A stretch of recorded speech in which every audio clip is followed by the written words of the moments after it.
contact we had, at 10 minutes after 7, noticed he was 10 miles ahead and gave him a position because his radar was out. And said that he was holding his own and making out fine. He liked along good.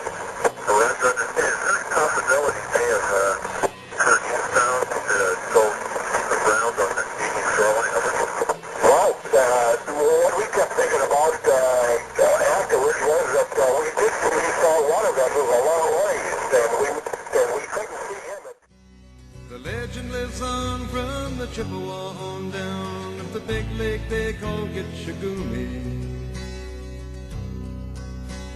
The lake, it is said, never gives up her dead when the skies of November turn gloomy.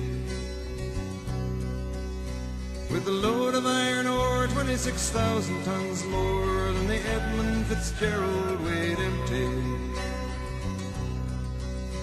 That good ship and true was a bone to be chewed when the gales of November came early.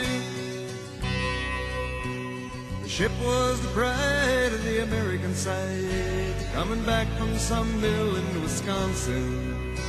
As the big freighters go, it was bigger than most, with a crew and good captain well seasoned, concluding some terms with a couple of steel firms when they left fully loaded for Cleveland. Then later that night when the ship's bell rang, could it be the north wind they'd been feeling?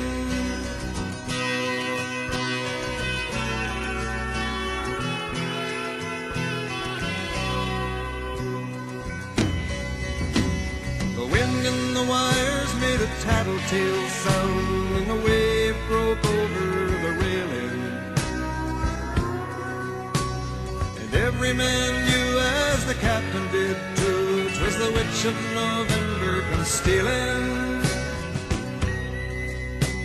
The dawn came late and the breakfast had to wait when the gales of November came slashing. When afternoon came, it was freezing rain in the face of a hurricane west wind.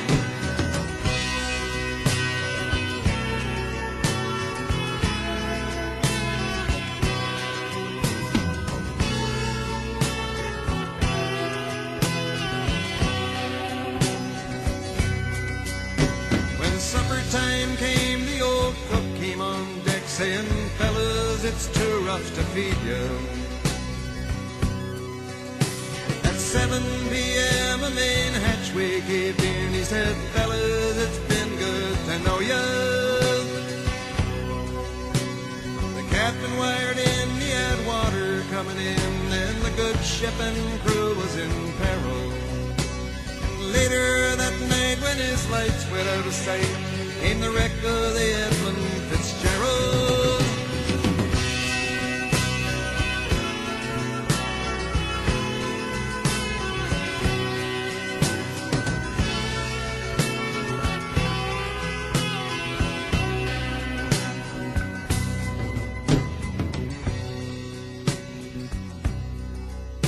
Does anyone know where the love of God goes when the waves turn the minutes to hours? The searchers all say they'd have made Whitefish Bay if they'd put 15 more miles behind her. They might have split up or they might have capsized. They may have broke deep and took water. All that remains is the faces and the names of the wives and the sons and the daughters.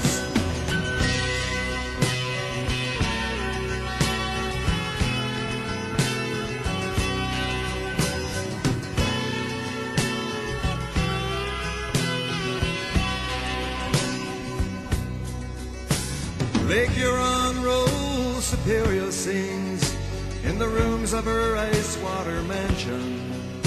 Old Michigan steams like a young man's dreams. The islands and bays are for sportsmen. And farther below, Lake Ontario takes in what Lake Erie can send her. The iron boats go as the mariners all know, with the gales of November remembered.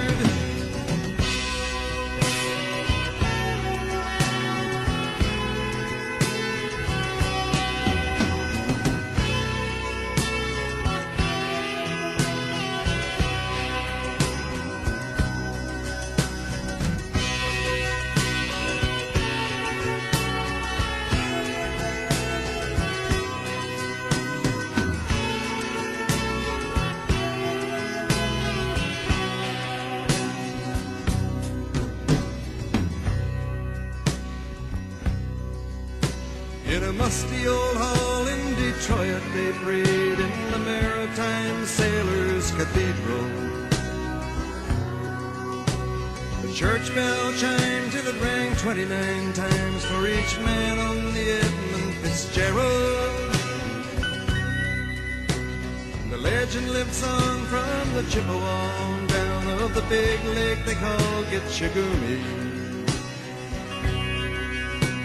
Superior, they said, never gives up her dead when the gales of November come early.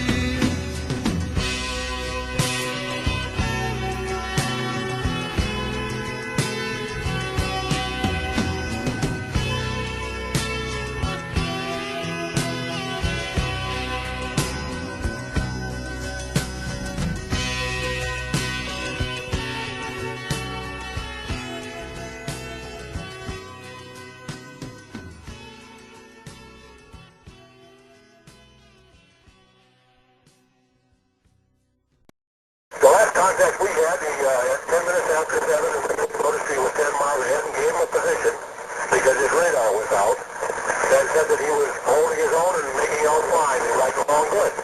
So that's is there a possibility they have turned eastbound to go around on the evening shoreline of it? Well, what we kept thinking